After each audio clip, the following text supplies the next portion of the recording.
The courthouse was colder than I expected, not because of the weather. Outside, the morning sun was shining, and people hurried across the courthouse, steps with coffee cups in their hands. But inside, everything felt gray. The walls were pale. The lights were harsh, and every sound seemed louder than it should have been. My wife Linda sat across from me with her attorney.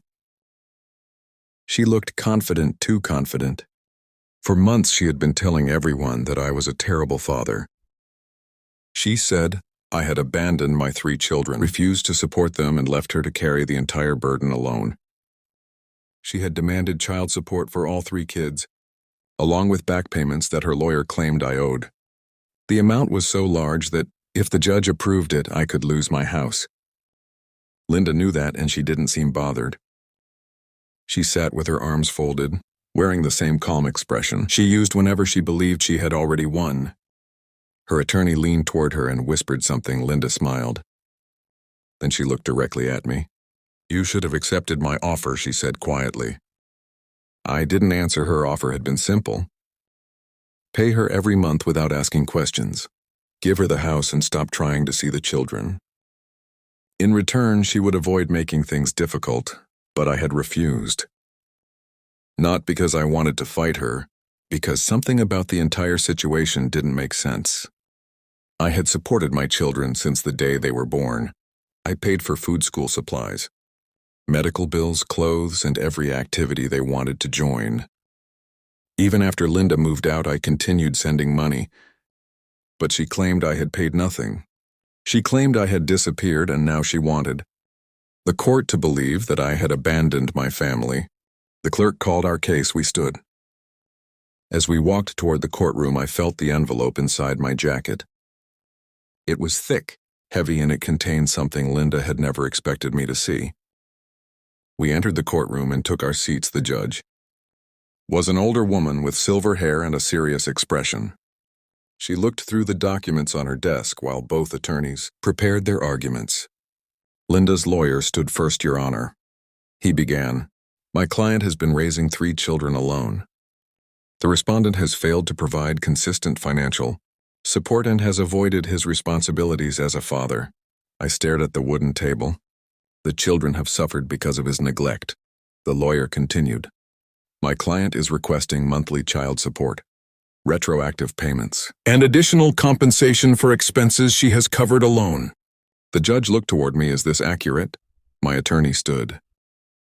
"No, Your Honor, my client denies abandoning his children and denies failing to provide support." Linda shook her head and let out a quiet laugh. It was the kind of laugh meant to make me look foolish. Her attorney placed several documents before the judge bank. "Records show that my client has been responsible for the children's expenses," he said. "There are no regular payments from the respondent." The judge examined the papers. Then she looked at me again. "Do you have evidence that you provided support?" My attorney opened his folder. "We have some records, Your Honor. However, many payments were made in cash or through accounts that were later closed." Linda smiled. That was exactly what she wanted. Years earlier, when we were still married, Linda had convinced me to transfer money into an account she controlled. "It will be easier," she said. At the time, I trusted her. After she moved out, she continued asking me to send money to that same account. I did every month, sometimes more than once. But now she was claiming those payments had never been used for the children. She said I had given her money for personal reasons. The judge looked concerned. "Mr. Carter," she said without clear documentation, "it may be difficult to verify your claims." My stomach tightened. Linda watched me carefully. She thought I was trapped. Then the judge asked the question that changed everything. "Why did your wife file for child support only 6 months after separating from you?" Before I could answer, Linda's attorney spoke. "Because my client hoped the respondent would voluntarily fulfill his responsibilities. Unfortunately, he did not." That was a lie, but it was said with confidence. The judge nodded slowly. Then my attorney reached into his briefcase. "Your Honor," he said, "there is one additional piece of evidence." Linda's smile disappeared for a moment. "What evidence?" Her attorney asked. My lawyer looked at me. I placed my hand inside my jacket and pulled out the envelope. The courtroom became quiet. It was a plain brown envelope with no writing on it.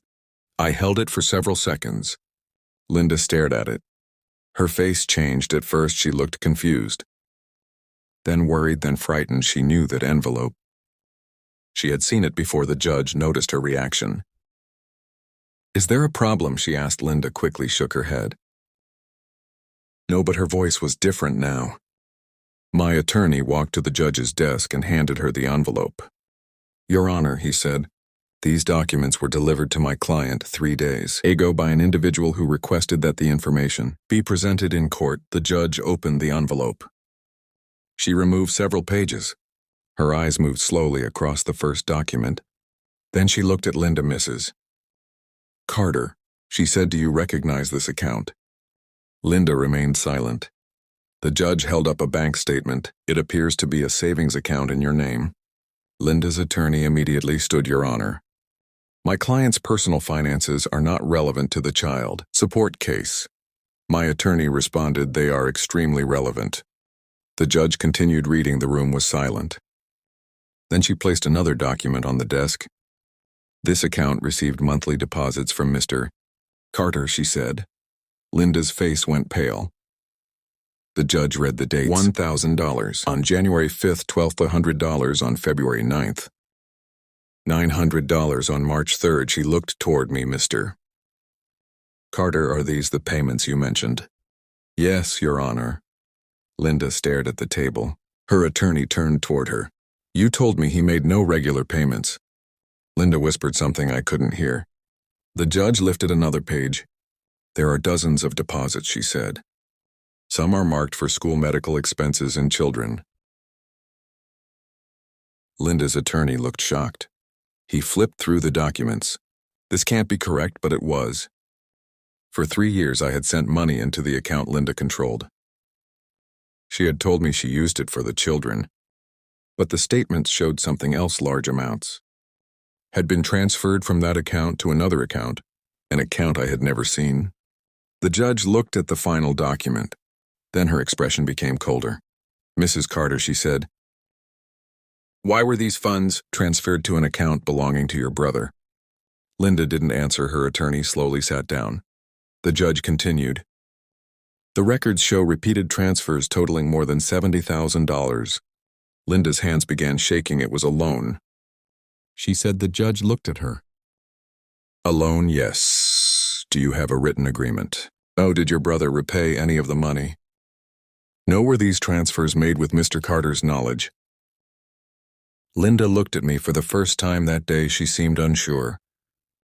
"I handled the finances," she said. "That is not what I asked," the judge replied. Linda lowered her eyes. "No." The courtroom became completely silent. My attorney opened another folder. "There is more, Your Honor." Linda looked up sharply. What my attorney placed several printed messages on the judge's desk. These were recovered from a phone belonging to Mrs. Carter's former business partner. Linda's attorney stood objection. "We have not had an opportunity to review these." The judge examined the pages. "What do these messages show?" My attorney took a breath. "They show that Mrs. Carter planned to file for child support while hiding the payments my client had already made." Linda suddenly stood. "That's not true." The judge raised her hand. "Sit down, Mrs. Carter." Linda remained standing. "I didn't hide anything." The judge looked at the messages, then she read one aloud. "He keeps sending money once the court believes he paid nothing. I can get support and keep the money he already gave me." No one moved. Linda's face lost all color. Her attorney slowly turned toward her. "Did you write this?" Linda's lips trembled. It was taken out of context. The judge read another message. "He trusts me because I'm the mother of his children. He'll never check the account." I closed my eyes. That sentence hurt more than anything else. Not because of the money, because I had trusted her. I had believed that. No matter what happened between us, we both wanted what was best for our children. But she had used that trust against me. The judge placed the papers down. "Mrs. Carter," she said, "you are asking this court to order Mr. Carter to pay support while evidence suggests that he has already provided substantial financial assistance. Linda remained silent and you failed to disclose those payments. I forgot, she said. The judge stared at her. You forgot more than $70,000. Linda looked at her attorney. He didn't respond. Then the judge examined the final page. Her expression changed again. What is this? My attorney answered, it is a statement from Mrs. Carter's brother. Linda's eyes widened. How the judge read silently. Then she looked directly at Linda. Your brother states that the money transferred to him was used to purchase a property. Linda shook her head. He's lying. The judge continued reading. He also states that the property was purchased in your name. Linda's attorney closed his folder. He looked exhausted, Your Honor. He said quietly, I would like to request a private discussion with my client. The judge agreed. Linda and her attorney walked to the side of the courtroom. They whispered urgently. I couldn't hear the words, but I could see Linda becoming more desperate. She pointed at me, then at the envelope. Then she covered her face. A few minutes later, her attorney returned. Your Honor, he said, my client wishes to withdraw the request for retroactive child support. The judge looked at him. Only the retroactive request. He hesitated. She wishes to review the entire petition. The judge nodded. Then she turned toward me. Mr. Carter, based on the evidence presented, the court will not issue a support order today. Linda closed her eyes, but the judge wasn't finished. Instead, the court will order a financial review to determine how the funds provided by Mr. Carter were used. Linda looked up. What does that mean? It means the accounts will be examined, the judge replied. Linda's face went white again. She knew what the review would reveal. The hidden transfers, the property, the money she claimed never existed. Her attorney placed a hand on her shoulder. She pushed it away. Then she looked at me. For years I had seen anger in her eyes. That day I saw something different. Fear, not fear of losing the case. Fear that the truth was finally catching up with her. The judge scheduled another hearing and dismissed us. People began leaving the courtroom. Linda remained seated. I stood near the door. For a moment I considered walking away without saying anything. Then she called my name. David. I turned. She looked smaller than she had when we entered. You planned this, she said. I shook my head. No, you knew about the account. I discovered it 3 days ago. She stared at the envelope. Who gave it to you? I don't know. That was only partly true. The envelope had been delivered by a man who refused to give his name. But I had a strong suspicion. Linda's brother had contacted me once before. He had warned me that she was making financial decisions. I didn't understand at the time. I ignored him. Now I realized why he had sent the documents. Linda stepped closer. You're trying to destroy me. I looked at her. No, you tried to destroy me. Her eyes filled with tears. I did everything for those children. I know you did. I raised them and I helped support them. You left. You told me to leave. She became quiet. The truth was painful because it was simple. She had asked me to move out after she started seeing someone else. Then she told the children that I had chosen to leave. I didn't correct her because I didn't want them caught between us. I thought silence would protect them. Instead, she used my silence as evidence. You could have talked to me, she said. I tried. You could have asked about the money. I trusted you. She looked away for several seconds. Neither of us spoke. Then she asked the question I never expected. Are you going to tell the children? I thought about my son who had stopped answering my calls. I thought about my oldest daughter, who believed I didn't care enough to visit.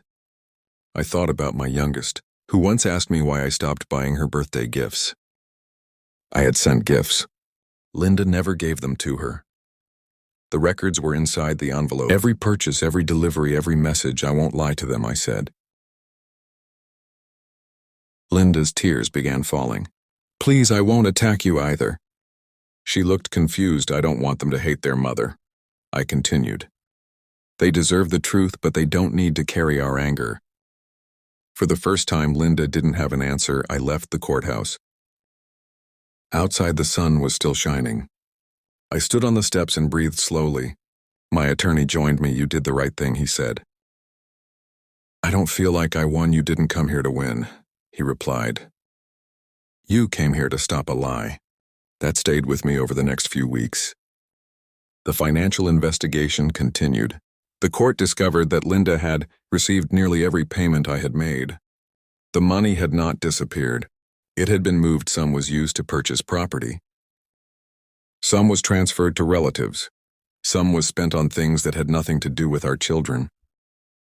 The court dismissed her child support claim. It also ordered her to provide a full accounting of the money. But the most important thing happened outside the courtroom. My oldest son called me. At first he didn't say anything. Then he asked, "Dad, did you really send money?" "Yes," Mom said. "You didn't. I know. Why didn't you tell us?" I looked at the photograph of my children on the wall. "Because I didn't want you to feel like you had to choose." He was quiet then. He said, "I'm sorry." I felt tears in my eyes. "You don't have to apologize." A few days later, my daughters visited me. They brought old photos. We sat in the kitchen for hours. We talked about school friends and the years we had lost. I didn't tell them every detail. Some things were too heavy, but I showed them the records. I showed them the birthday gifts. I showed them the messages I had sent. And slowly they began to understand. Linda eventually apologized, not immediately, not completely, but she did.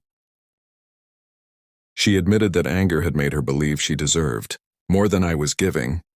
Then she convinced herself that lying was justified. I told her forgiveness would take time, but I also told her I didn't want revenge. The envelope had changed everything, not because it made Linda afraid, not because it saved my house, and not because it proved I was right.